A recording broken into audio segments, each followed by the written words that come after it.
بەناوی خوای گەورە سڵاوتان لێبێت بەڕێزان پەرلەمانتارانی کوردستان دەگەڕێنەوە هەرێمی کوردستان بۆی ئاڵۆزبوونی دۆخی ئەمنی بەغدای پایتەختی عێراق و بانگەشەی ڕێبەری ڕەوتی سەدر بۆ ئەنجامدانی خۆپیشاندانی میلیۆنی پەرلەمانتارانی کورد و کورتە سیاسیەکانی دیکەی عێراق دەگەڕێنەوە پارێزگاکانیان. بە میوانداری بەڕێز مەحموود ڕەزامین ئەندامی پەرلەمانی عێراق لە بەشی یەکەمدا تاوتوی ئەم پرسە دەکەین، هەروە لە بەشی دووەمدا باز لە بازرگانیکردن بە مرۆڤ لە هەرێمی کوردستان دەکەین بە ئامادەبوونی سۆرا عومەر سەرۆکی لیژنەی مافی مرۆڤ لە پەرلەمانی کوردستان. سەرەتا ڕاپۆرتێک لە بەشی یەکەمدا دەبینین، دواتر لەگەڵ میوانەکان تاوتوی ئەم پرسە دەکەین.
دووبارە سڵاوتان لەبێت بەڕێزان کاک محەممەد بەخێر بێی سوپاس دەبوونتە دیارە ئەمڕۆ گەڕانەوە لە بەغداد بزانین دۆخی بەغداد چۆن بوو؟ وڵات دۆخی بەغدا زۆر نائارامە، تەقینەوەیەکی زۆر هەیە، خەلەلێکی ئەمنی زۆر لە ناو بەغایە هەیە بەهۆی زۆری دەسەڵاتی دەستگا ئەمنیەکانەوە، تەنسیقیش لە هەماهەنگی لە بینی دەستگاکانانیە، هەر هێزە بەجیا بۆ خۆی زانیاری کۆکاتەوە نایە بەلایەکەیکە لەبەرەوە زۆر خراپیشە، زۆر خراپ بووە. عەبادیش وەختی خۆی پار کە هات ئەمری کرد زۆر لەو هینانەی دروست کرابوون ئەو دیوارانەی دیوار و بەربەست و ئەوانەی لابرد، ئێستا ئیتر ئاسانە بە ئۆتۆمبیل بە هەموو بەغا بخولێتەوە، لەبەرەوە ئێرهابیەکانیش سوودیان لەو دۆخە وەرگرتووە، هەم بەوەی بەغا کراوەتەوە هەمیش لەبەر نەبوونی هەماهەنگی لە بینی دەستگا ئەمنیەکانە ئەو بۆشایەکی گەورە دروست بووە و ئانی سوودی لێبین و زۆر باش. ینی چۆن هەماهەنگی نیە لێوان دەستگا ئەمنیەکانی عێراق زۆری هێزەکانە یاخود جیاوازی هێزەکانە لە چ ڕۆیکەوە هەماهەنگی نییە؟ هیچ جۆرە زانیاریەک نایەندە یەکتری. مەسەڵەن وەزارەتی ناوخۆ هەیە، هێزەکانی چە بە وەزارەتی ناوخۆ، قیادەی عەمەلیاتی بەغات هەیە، ئیستیخباراتت هەیە، 4-5 هێزی کە هەن، 8 لەو ناوە هەیە. ئەمانە هەموویان زانیاری بۆ خۆیان کۆکەنەوە نایەن لە هینەکانی کە ئەوە یەکێکە لە مشکلەکانە کە بەهۆی پەرلەمان لیژنەیەشی پێکێناوە بۆ لێکۆڵینەوە لە تەقینەوەکەی کەڕادا دوێنێ راپۆرتی سەرەتاییان نا ئەوە زانیاری لیژنەیە پەرلەمانیەکە راپۆرتەکە باسی لە چی کردە و راپۆرتی سەبارەت بە هۆکاری تەقینەوەک ناوچەی کەڕادا؟ باسی راپۆرتێکی مفەسەڵە زانیاری زۆر لە بەردەستی پەرلەمانە، لیژنە لێکۆڵینەوەی پەرلەمان زانیارێکی زۆری لە بەردەستایە، ئۆتۆمبیلە لەکوێوە هاتووە، چۆن هاتووە، سەعات چەند و سەعات دەقەی چەند و سانیەی چەند بە سەیتەرەیە کاتێ پەڕیەوە و ڕسمی ئۆتۆمبیلەکە و ڕسمینەکە هەمووی ئەوانە کەی گەیشتوتە شوێن و چۆن تەقی هەموو شتەکان لە لای پەرلەمان هەیە و خەلەلێکی ینی بۆشایەکی ئەمنی زۆر گەورە دەرکەوت لە ڕێگەی ئەم تەقینەوە گەورەیەوە لەناو دەستگا ئەمنیەکانی بەغایە هەیە. لەبەرەوە ئەوە پەرلەمان بڕیاری داوە لە ڕاستیە لە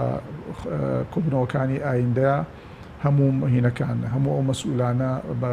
بۆ ئیستیجواب بانکە بۆ پەرلەمان. بەرپرسامینەکان یاخود سەرۆکوەزیران بانکە لەسەر و ئاڵۆزێنی کرد هەمویان بە هەموو بانگەکرێن ینی ڕئیس وزەراش بانگەکرێ چکە ئەو فەرماندەی گشتی هێزە چەکدارەکانە مەسئولە لەوەی کە ئەبێت هەماهەنگی لە نێوان هەموو ئەو هێزانەیە هەبێت کە ئەو لێ بەرپرسیارە وەزیرەکانیش بانگەکرێن خوار وەزیرەکانیش بانگەکرێن هەموو مەسئولی محلی ئەو مەسەلەن لە هەموو گەڕەشێک لە بەغا هێزێکی تایبەتی خۆی هەیە کە ئەی پارێزێ ئەو هێزانە مەسئولن لە ئینەکان هەموو ئەوانە بانگ زۆر باش ئێستا لە بەغداد هێزی جیاواز هێزیگە لە هێزی حکوومەت هێزی دیکە شتێدایە بۆ هێزی میلیشە شیعەکان هێزی جۆرا و جۆر هەیە ئەمەشکەوە کارێک بێت بۆەوەی کە دۆخی ئەمنیاڵۆز بێت هێزی هەشتی شعبی زۆربەی وەخت ئەوان لە جەبهەکانن بەس کە ئاڵۆزی ئەکەوێتە ناو بەغا ئەکەوێت تەشەنور لە بینی هێزە شیعەکانە خۆیانە دروستە بێ بە تایبەتی کە پیشاندانەکان دەست پێەکەنەوە جوڵانەکانی سەدر ناو بەغات تەشەنورجا زۆر لە ناو بەغا دروستەکە لە ڕاستیە جاری وا هەیە ینی لە چەند مانگێک لەمەوە پێش گرژیەکانی یەکەمی ناوبەغا نزیکەی لە سا 75 شعبی کشابوونەوە ناوبەغا بەرەکانی جەنگیان جێشت بوو بەڵێ بەرەکانی جەنگیان بەجێش بوو هاتبوونەوە ناوبەغا و هەموو جارێک کە تەشەنوش لە ناوبەغایانە ئارامی سەر هەڵە خۆپشانەکان دەست پێەکەنەوە مەترسی هەیە چکە قابلی ئەوەیە لە ڕاستی هەموو لەحزەیەک شەڕی شیعە دروست ببێت چکە مقتدا سەدر لە هینە لە مکەونی شیعەیە و ئەوان ساڵانێکی درێژە خۆیان بەرەیەکیان هەیە کە بەیەکەوە هینیان کردویانی بەیەکەوە هەنگیان هەبووە بەیەکەوە ئیتلافێکیان هەیە ئێستا سەدر لەو ینی بە عەمەلی لەو ئیتلافە چووەتە دەرێ بۆ خۆی بەتەنیا جوڵێ ئەوە وای کردووە کە ناوبەغا ئاڵۆز دەبێ هێزە شیعەکان بێزارە بن لە مەترسیان هەیە تەواو زۆر باش تەسەن ئاڵۆزبوونی دۆخی ئەمنی لە بەغدای پایتەخت پەیوەندی بە ناکۆکی ناوماڵی شیعەوەیە کە ئێستا هیچ کاتێک وەکو ئێستا شیعەکان ناکۆ بوون لە عێراقدا؟ نا ئەوە هیچ کاتێک وەکو ئەم فترەیە ناکۆک نەبوون لە ناوخۆیانە و ناکۆچی ناوماڵی شیعە تەئسیرێکی زۆر خراپی لەسەر بەغا داناوە و ئەو هینەیە ینی داعش و بەعسیەکان ئەو نەمانی ئەو هەمانگەی ناو ماڵی شیعیان خۆستۆتەوە چکە بۆشایی ئەمنی دروستە بێت بەهۆی ئەو ناتەوایی ناوخۆی شیعەوە بۆشایی ئەمنی دروست بۆ دەستگا ئەمنیەکانەوەوانە وەالحاصڵ سوودێکی زۆریان لێ وەرگرتووە ئێستا و تەقینەوە زۆرانەکە لە بەغای ڕوا سەبەکەی ئەوەیە کە بۆی ماڵی شیعە کۆکنین ئەو ناکۆکی لەسەر چیەوە ئێستا ئەو لەسەر حکومڕانیە لەسەر حکومڕانیە چەند ناکۆشیێشیان هەیە یەکیان سەدر بە هیچیان رازی نییە ئەوانی کەش هێزە شیعەکانی کەش لە داوە ناڕازین چکە لە ڕاستیە حیزبی داوای ئێمە چۆن هێزە کوردستانیەکان لە هەرێمی کوردستان لە پارتی بێزار بوون چکە پارتی بە ژمارەیەکی کەمی کورسی پەرلەمانیەوە ئێستا حکمی لە سەتاسەتی هەرێمی کوردستانەکان لە هەموو مەلەفە گرنگەکان بەدەستی پارتیەوە بەبێ ئەوەی کە یعنی حەزبی پەرلەمانی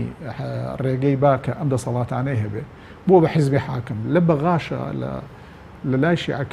شیعەکان بێزار بوون لە حیزبی داوا چکە حیزبی داوا بە حەجمی کەمە ینی ئەگەر بەراوردیکەی بە نسبە و تەناسب پارتی لە هەرێمی کوردستانە حەجمی چەندە داوەش ڕەنگە لەوەش کەمتر بێ بەڵام داوەش دیسانەوە هەموو دەستگا گرنگەکانی کۆنتترۆل کردەوە زۆرینەی زۆری ئەکرێ لە سەرتاسەری هەموو وەزارەتەکانە ئەگەر حسابیکەی ڕەنگە حیزبی داوە لە 160 بە تەنها بەری بکەوێت لە هەموو وەزارەتەکان لەبەرەوە بێزارێکی زۆر لە ناو شیعەکانە لە حیزبی داوە هەیە لە ڕاستیە و ئێستا ئەم جوڵانەی هینیشی هاتوۆتە سەر سەدریشی هاتوۆتە سەر لە لایەک شیعەکان لە داوە بێزارن لە لایەکیکەوە ئێستا بێزاریان ڕووی کردوتە سەدریش چکە دەرکەوە ئەوان ئەو هێزانە بۆ خۆیان خەری باش ئێستا چەند بەرن شیعەکان لە ناو بەغدا و لە ناو پەرلەمانە ئێستا هەر داوە بۆ خۆیان کۆمەڵە جارە داوە سێ جار دابش بووە داوای داخلیان هەیە داوای خارجیان هەیە داوای ئیسلاحیان هەیە ئێستا هەر لە ناو داوەکەی ئەو داوەیە کە حکمی لە بەردەست لە حکمی عێراقەکە لە بینی ڕئیسی داوە کەمالیشیە لەگەڵ عەبادیە کە هەردووچیان یەک حیزبن یەک هینن ینی یەک گروپن لە گروپەکانی داوە ئەو لە بینی ئەو دوانەش ینی بۆ تا حەدی شکانی ئێستانی یەکتری ململانێ هەیە هەموو ئەمانە بوون بەهۆی ئەوەی کەەوە ئەو نائارامیە لە بەغایە کە ئەوەیە کە ئێستایی بین زۆر باش ئەگەر باز لە پەرلەمانتارانی کورد بکەین ئێستا پێشتر ئەگەر دوو ڕۆژیش پشت بە پەرلەمانتارانی کورد نەدەگەڕانەوە بۆ هەرێم هۆکاری گەڕانەوەی پەرلەمانتارانی کورد چییە؟ ئایا سەردەمیشان گەڕاونەتەوە بۆ هەرێم؟ ڕاستە هەمومان گەڕاوینەتەوە لەبەر ئەوە بوو کە جاری پێشوو بینیتان هاتنە ناو پەرلەمان حکوومەت ناتوانێت دیفاع لە ئینەکانی بکە لە دوای پەرلەمانی چوونە ناو ئەنجومەنی وەزیران و حکوومەت ئەوەنە لاواز بووە لە ڕاستیە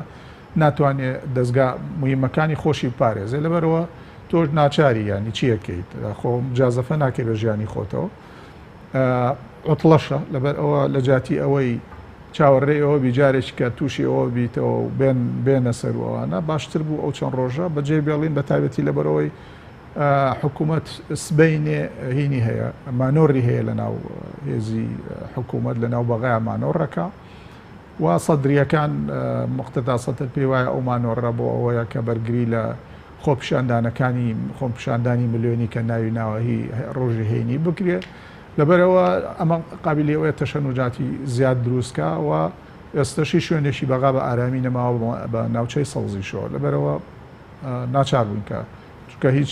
نەخۆمان قوتمان هەیە خۆمان پارێزی نە حکوومەتیش دەتوانێتمان پارێزی زۆر باشە بەس ئێستا مەترسیە دووبارەوەکەوەی کە لە سیویەکی نیسان خۆپیشاندنە هەڵێنێتەوە سەر پەرلەمان هەمان مەترسی ماوە ئێستا بۆ نمونە جارێک تر بێنەوە سەر پەرلەمان و پەرلەمانتارە بەڵێ تۆ ئەگەر چەند ڕۆژە لەوە پێش لە شەرقیە مقتدا سەدر چاوپێکەوتنێکی 2 ساعتی هەبوو من خۆم لە هەموو هەر 2 ساعتەکە بە دیارەوە دانیشتم قابلی ئەوەیە دووبارە بێتەوە بە قسەکانی ئەوە دیارە زۆر باش یاسایشی پەرلەمانی عێراق ئێستا لەلایەن کێو دەپارێزرێ ئەو هێزانە ناتوانن بە تەواوەتی ینی ئاسایشەکەی بپارێزن یا ئەو ناوچانی کە پەرلەمانتاری تێدێ لاوازی حکوومەت دوای کردووە کە کەس ناوێت تەقە بکە یەکەم لەبەر دووهۆ یەکەمیان لەبەر ئەوەی حکوومەتی بەغا حکوومەتی ئیتیحادی بە تایبەتی ئەمری هینە قایدی عامی قوواتی مسلحەیە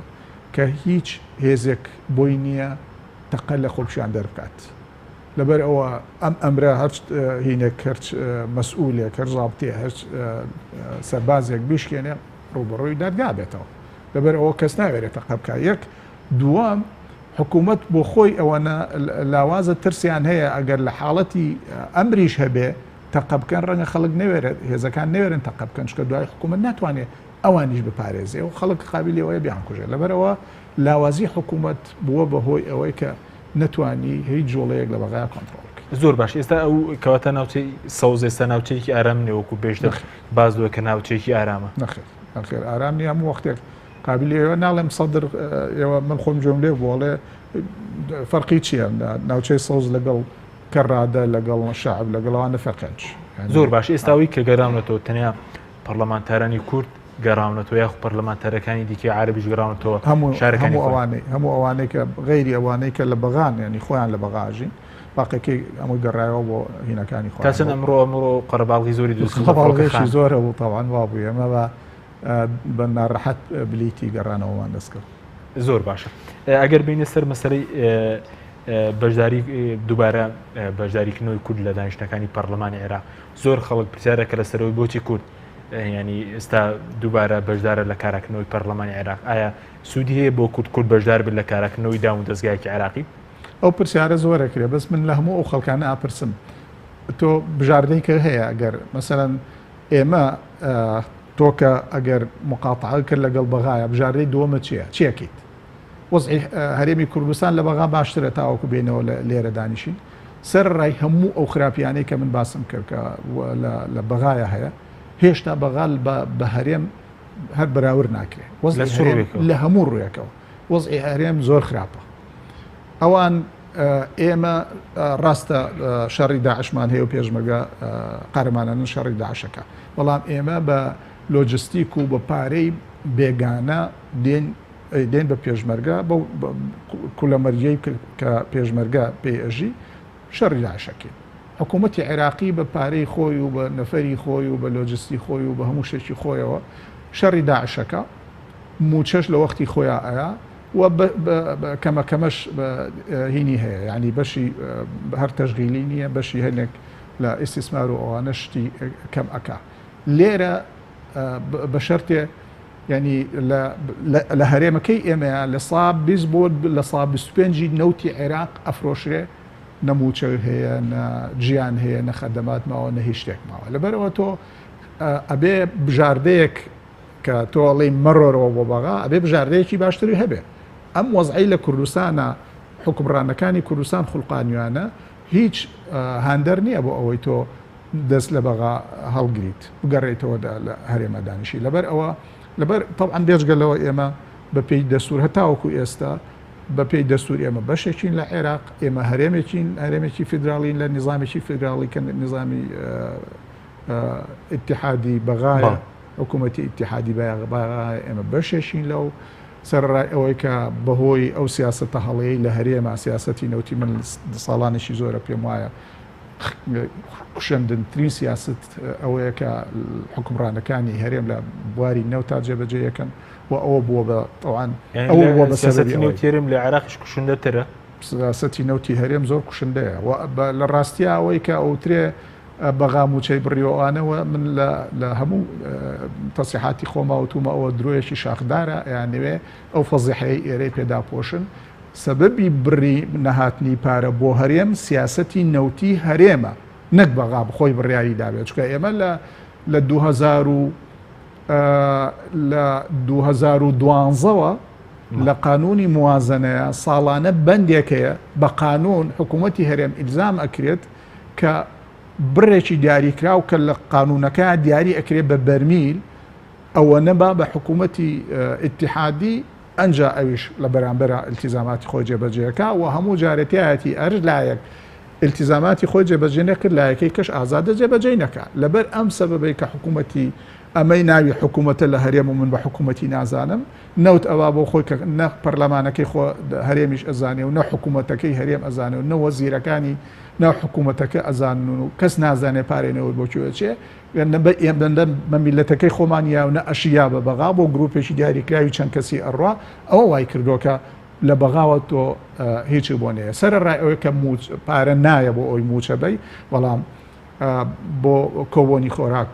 لە بەغاوەیە هەتاوەکو ئێستا دەرمان هەتاوەکو ئێستا لە بەغاوەیە بەشێ لە سوتەمەنی لە بەغاوێت ئەگەر ئەوانش ببڕێ لە تۆ بێیتەوە ئەوانشی لێ ببڕن ئێستا ئەوە ژیانە ئەگەر ئەوانش لێ بڕن بەچێژ زۆر باش ئێستا تۆ پێ دوایە کورد بەدیلینی هەدەوێ بەشدار بێ لە عێراق و لە دەستەڵات و لە پەرلەمان لە حکوومەتی عێراق من دەمێکە بوتومەوە هیچ بەئینێکن نییە هیچ خەیارێکی کە نییە ئیلا ئەبێ لەگەڵ بچیتەوە بەغا یاخود ئەوەیە کە کورد نەکەم بڕیاری نەتەوەی بەدەست حیزبێک نییە بەدەست کەسێک نییە هەر وەختی ئارەزووی هەستا ئەمە بۆ کارتی فشار بەکاری بێنێ بڕیاری بە دەوڵەت بوون بڕیاری ڕفراندۆم بڕیاری ئەمانە بڕیارێکی نیشتیمانی و نەتەوەییە بۆ بەنسبەت کوردەوە لەبەر ئەوە بێ هەموو هێزە سیاسەکان ئەبێ بڕیارێکی یەک بڕیاریان هەبێ کە دەوڵەت ڕائگەێنن یا ڕفراندۆم ئەکەن یا ئەمە بڕیارێکی نەتەوەییە بەدەست کەسێک و بەدەست حیزبێک و بەدەست بنەماڵەیەک نییە ئەم باشەکەواتە تا ئێستا حیزبەکان هەموو حیزبەکان هیچ بڕیارێکیان نییە بۆەوەی کە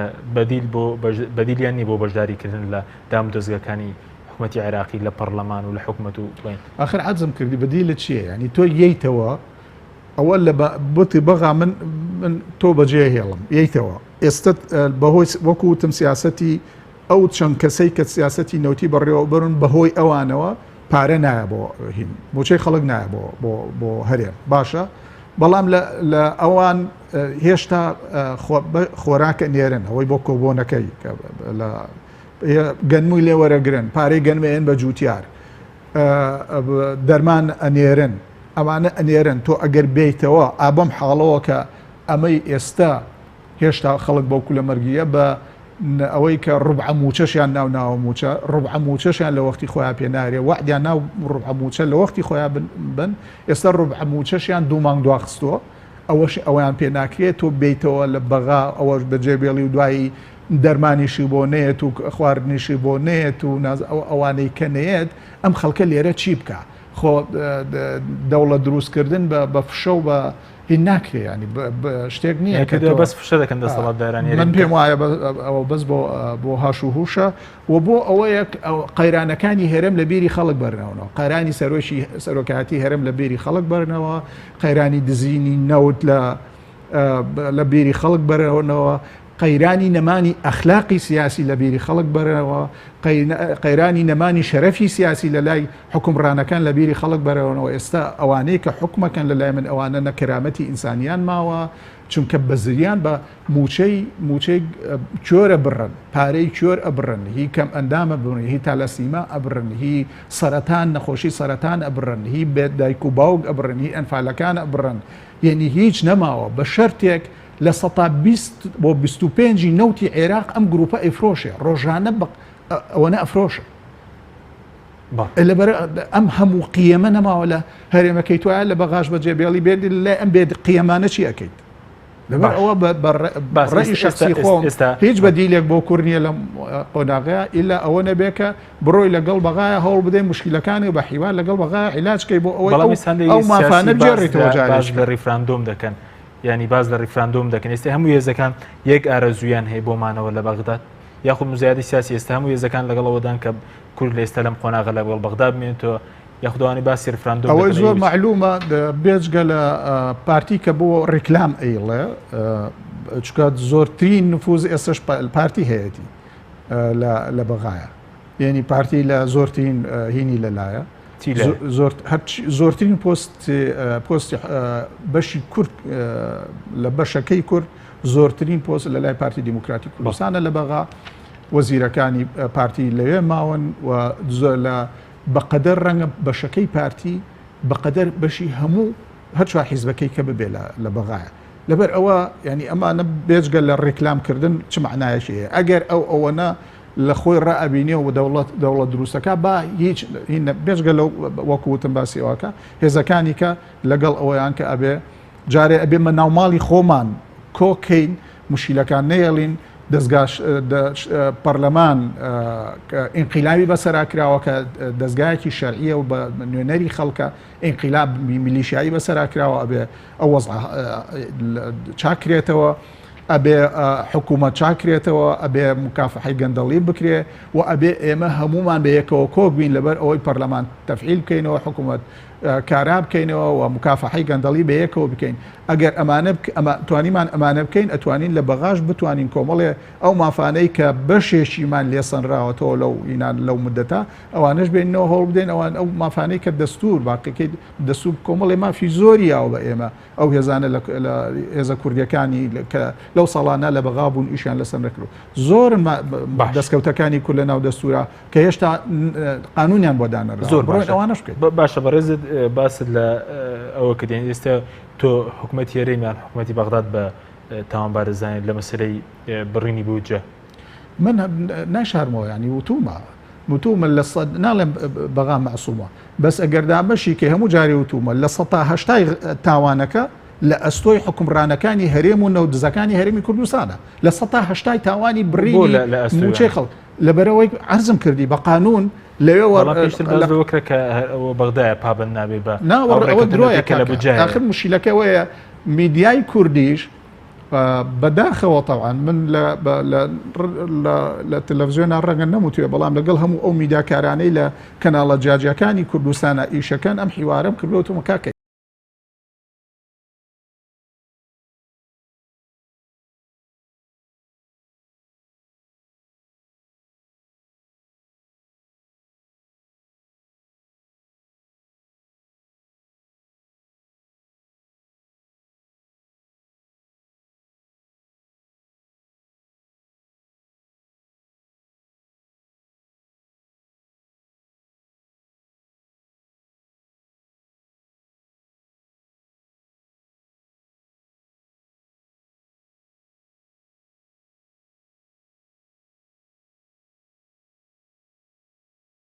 ڕێکەوتنیان کرد لەگەڵ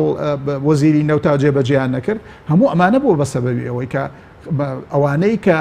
ئەو پارەیە کە ئێستا لە بەغاوەنایە لە 2014ەوە خەتای نەودزەکانی هەرێمی کوردستانە خەتای بەغانیە بەدەر لە 180 خەتاکە هی نەودزەکانە بەڵام ناتسیرەوەی کە تۆمەتبار بکرێ بەوەی کە پشگیری لە بەغداد کەیفی خۆیانە من هەوێی نیشتیمانی لە لای ئەوانە نییە هیچ کێشێ لەو نەودزانە بە لە خۆم بە نیشتمان پەروەرتر نازانم لە تاریخیان لە من پاکتر نییە قەت بە حیاتیان تاوەکو من لەوانە بترسم و قەت لە تۆمەتی ئەوانە حکم ڕاین دەکەن تۆ ئێستا بەنەوت دزیان دەزانی هەموویان بەڵێ ئەوانەی کە سیاسەتی نەوتیان لە بەردەستە نەوت دزە من لە خۆ دەپرسم ملیۆنێک و 100,000 بەرمی ڕۆژانە ئەوەی کە لە پاڵاوگەکان ئەیپاڵێون مشتقاتی لێ دەرەهێنن ئەوەی بە بۆری ئەڕوا ئەوەی بە تەنکەر ئەڕوا لە ملیۆنێک و 100,000 زیاترە ئەیفرۆشن پارەکەی کوا ینی تۆ ناوی ئەنەیەکی ئێستا تۆ طبعا ڕەنگە دزیش کە هین بێ ینی وشەی دز زۆر هین بێ زۆر ئەهوەن بێ ئەکرێ بیان بڵێ تاڵانچی چکە دز بە دزیەوە دەستەوا بۆ جیرفانی تۆ خۆ لە ماڵەوە نیت یەتە سەر ماڵەکەی تۆ خۆ نازانی چیە یەتە سەر ماڵەکە بڕێ بەس تاڵانچی و هین گیرفان بڕەوانن بخۆت وەستاوی دێن ماڵەکە تاڵانەکەن ئێستا ئێمە هەموو دانیشتوانی هەرێم تاڵانەکرێن بە بەرچاوی خۆیانەوە سامانیان تاڵانەکەی لەبەرەوەوانە تاڵانچین دز کەم بە بۆیان باشە سوپاس دەکەم دو پرسیارم سەبار بۆی کە ئێوە هەر بە یەکجاری گەڕاوتیان یەکشەممە دەگەڕێنەوە بۆ وەدە کە دانیشتی پەرلەمانی عێراقی پەرلەمانتارە کوردەکان ئێمە یا شەمە یا یەکشەمە گەڕێن ئێوارەی یەکشەمە یا بەیانی یا ئێوارەی شەمە یا بەیانی یەکشەمە گەڕێنەوە بۆ فریای جەلسەکەوی بەڵێ سوپاس دەکەم زۆر سوپاس بەڵێ زۆر سوپاس بۆ محمود ڕەزا ئەندامی پەرلەمانی عێراق کە لە بەش یەکەمی بەرنامەکە لەگەڵمان بوو بینەرانی بەڕێز ناوبڕێک وەردەگرین دواتر لە بەشی دووەم باز لە پرسی بازرگانیکردن بە مرۆڤەوە دەکەین لەگەڵمان ببێنەوە.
دووبارە سڵاوتان لەبێت بەڕێزان دیاردەی بازرگانیکردن بە مرۆڤ لە هەرێمی کوردستان ڕووی لە زیادبوون دەکە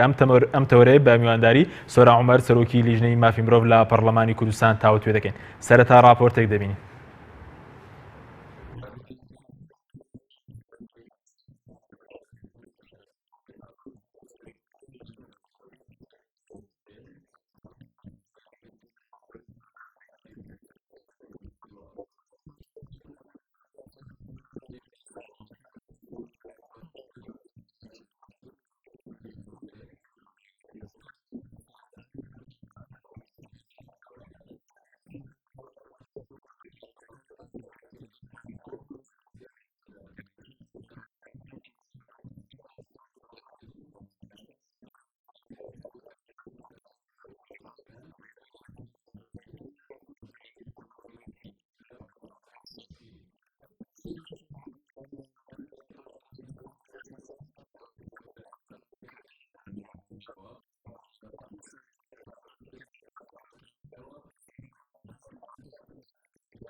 دووبارە سڵاوتان لەبێت بەڕێزان کاک سۆران بەخێر بێت سوپاس بۆ ئەمەدە بوونێت ئەگەر سەرەتا لەوە دەست پێ بکەین بازرگانیکردن بە مرۆڤەوە چیوە چەند جۆریە دواتر بینە سەر پرسی بازرگانیکردن بە مرۆڤ لە هەرێمی کوردستان. بەڵێ بە ناوی خوای بەخشندەی میهرەبان لە ڕاستیە بازرگانیکردن بە مرۆڤ واتە هەر جۆرێک لە ئیستیغلالکردن یاخود بەکارهێنان یاخود بە زۆر فشار لەسەر دروستکردن بۆ مەبەستی مادی بەرامبەر بە ئینسانێک ئەو ئینسانە هەر ڕەگەزێک بێ جاری وا هەیە لەژێر فشارە بەکار دەهێنرێ جاری وایە لەژێر ئیغرای هەندێک بواری ترە بەکار دەهێنرێ و بازرگانیکردنەکان سەرەکی ترینیان مەسئلەی بازرگانی بە ئینسانەوە بە تایبەت ڕەگەزی مێ بۆ کاری لەشفرۆشی منداڵان بۆ کاری تر و بۆ بواری ئەوەی کە پێی دەوترێ پارچەکانی جسمی ئینسان کە مامەڵەی پێوە کرێ بۆ بواری چارەسەر و نەخۆشی ئەمە هەمووی دەچێتە خانەی بازرگانی بە ئینسان کە لە دنیاە یاسای بەرەنگاربوونەوەی ئەم جۆرە لە بازرگانی هەیە وەکو چۆن یاسای بەرەنگاربوونەوەی تاوان و تیرۆر و تاوانێکی زۆر باش دژ بە مرۆڤایەتیە. باش ئەگەر بینێ سەرەوەی ئەو حاڵەتانە ئەو جۆرەکان هەموو جۆرەکانی بازرگانیکردن بە مرۆڤ لە هەرێمی کوردستان بوونیان هەیە ئەتوانین بڵێین هەندێک حاڵەت لە بازرگانیکردن بە مرۆڤ لە بوارێک هەیە و هەندێکی تر تا ڕادەی دیاردە ڕۆشتووە. بە نمونە مەسەلەی لەشفرۆشی ئێستا بەداخەوە لە هەرێمی کوردستان لە حاڵەت تێپەڕیەوە کە چۆتە بواری بازرگانیکردن بۆ بە دیاردە بۆم دیاردەیە ئەتوانرێ بە چاو ببینرێ. ئێستا لە هەرێمی کوردستان لە هەرێمی کوردستان باند هەیە کەسانی لەلایە بەکاریان دێنێت بۆ لەشفرۆشی و لە هەندێک شوێنی ڕەسمی بە ناوی جۆرا و جۆری مەساج لە هەندێک لە باڕ و ڕێستۆرانت ئەم جۆرە لە بازرگانیکردنە شایعترین بواری بازرگانیکردنە بە ئافرەت لە هەرێمی کوردستانە. یەکێکی تر لەوەی کە دیاردەیە دەچێتە خانەی بازرگانیکردن بە ئینسانەوە مەسەلەی فرۆشتنەوە و کڕینەوەی گورچیلەیە کە ئەمە بەداخەوە لە هەرێمی کوردستانیش بوونی هەیە و هەندێک جار لە ژێر چاوپۆشیکردنە ئەم کارە دەکرێ بە تایبەت ئێستا لە ئێرانەوە لە ناوەڕاست و باشوورەوە لە ناو ئاوارەکانەوە خەڵکێکی گورچیلەی خۆی دەفرۆشە. باند هەن کەسێک کە پێویستی پێیەتی بە ناچاری پەنا دەبا دەچێ دەیکڕێت. بۆ زۆر جارە مامەڵانە لە ناچاریە بۆ چارەسەر لە نەخۆشخانەکانە چاوپۆشی لێ دەکرێ و دەکرێت. چاوپۆشی کراوە لەم حاڵەتە لە کوردستان ئەگەر ببینی ئەوانەیە کە گورچیلیان بۆ زەرعەکرێ ئەگەر لە کەسی یەکەمیانەوە نەگوازرێتەوە بۆیان دەیکڕن. لە کەی دەکڕن؟ لە عەرەبێکی دەکڕن، لە ئێرانیەکی دەکڕن. بەڵێ کراوە. بەشێکی تر لە ئیستیغلالکردنی ئینسانەکان کە دەچێتە خانەی بازرگانی دەرۆزە پێکردنە. دەبینینەوەی کە ئێستا لەسەر شەقامەکان دەبینرێ بەشێک لەوانە تۆڕی بازرگانیکردن لەم بوارە هەیە بە منداڵی خۆی وەدەیکا بەڵام هەشە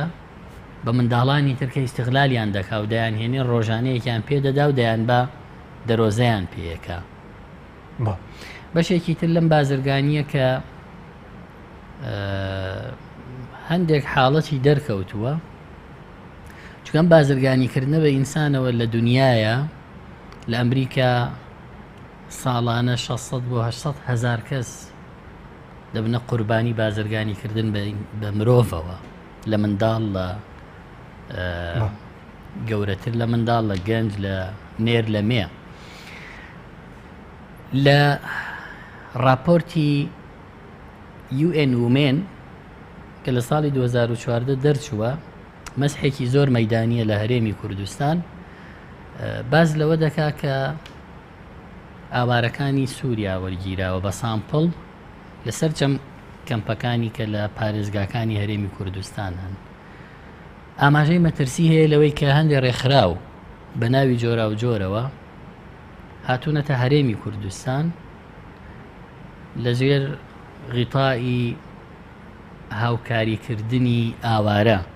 بەڵام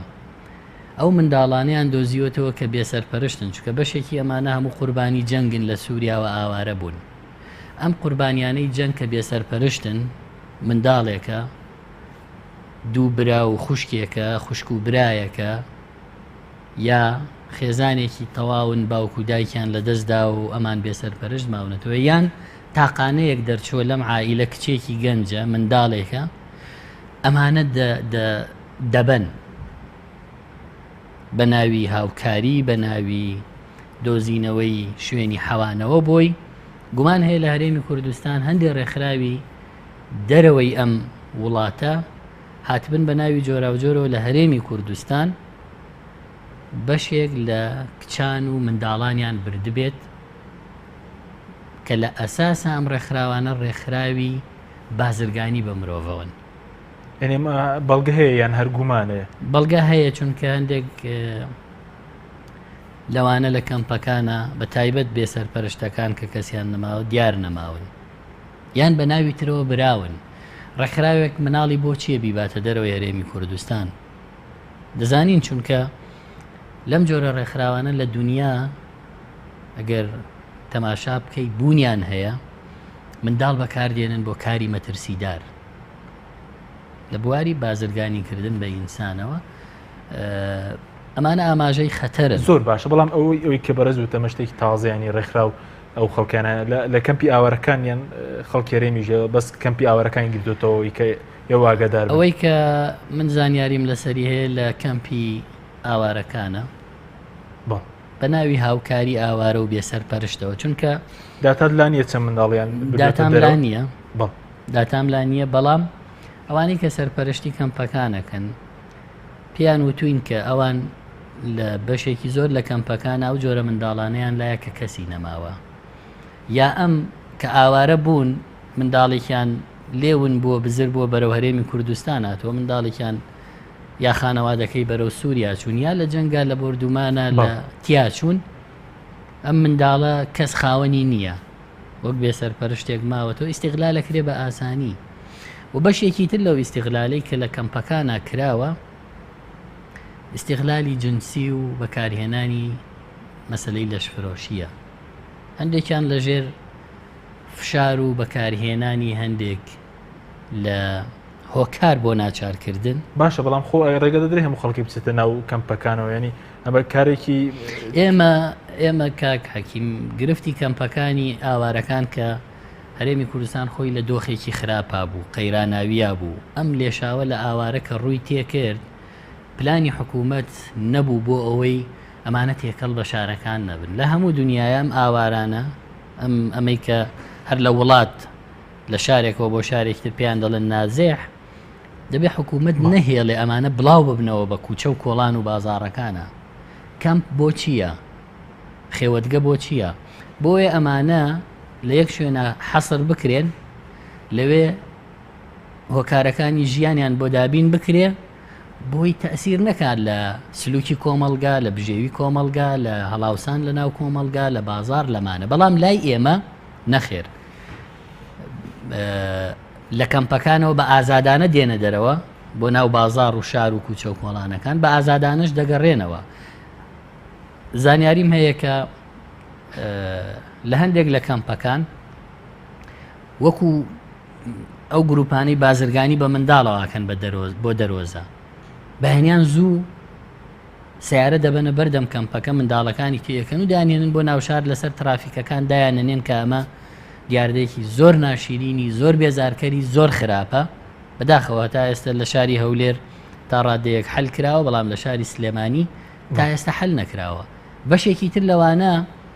بۆ بازرگانیکردن لە لەشفرۆشی لە وڵاتی ترەوە هاتوون،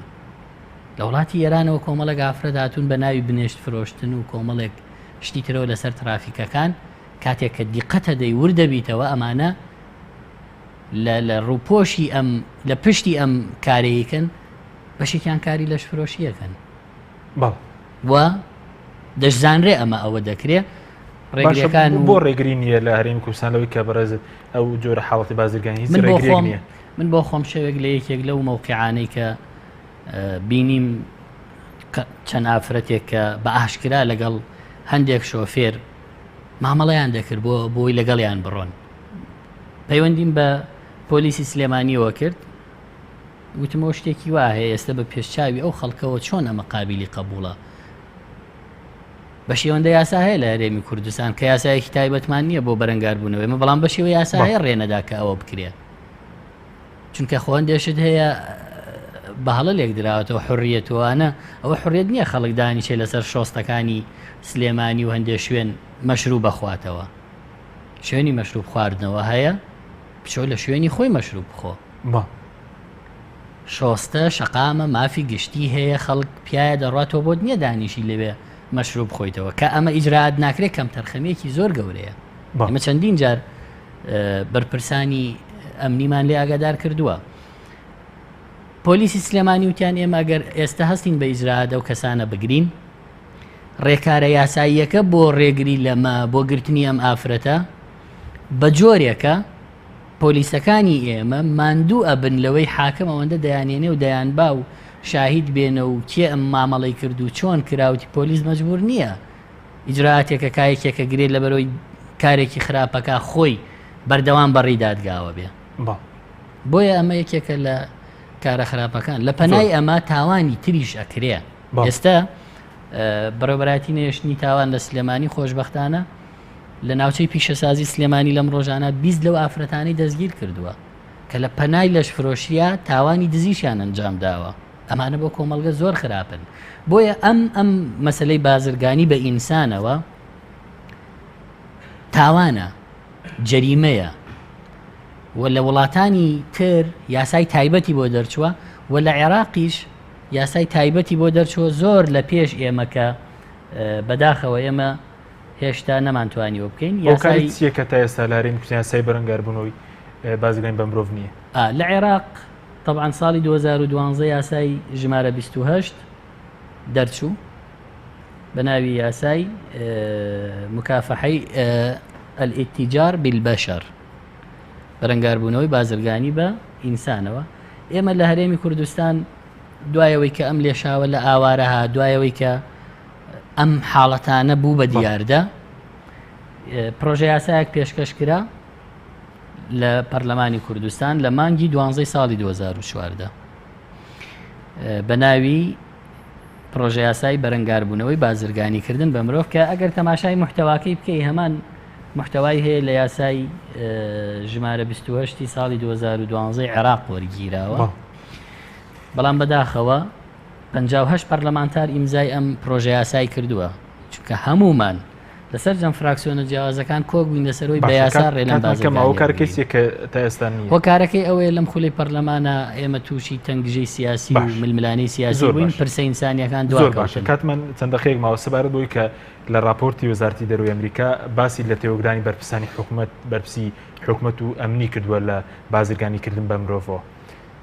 ڕای بەڕێز ینی پێ دوایە بەرپرسی حکومیەت کە تێوەگلای بەرپرسی ئەمنیە کە تێوەگلا بێت لەو پرسە؟ وەڵاهی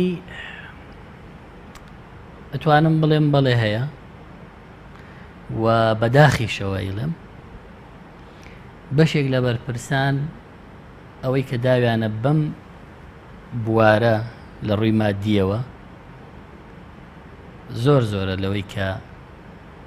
لە بەرامبەر ئافرەتێکە کە لەشفرۆشیەکە بەکاری دێنن. بەداخەوەمە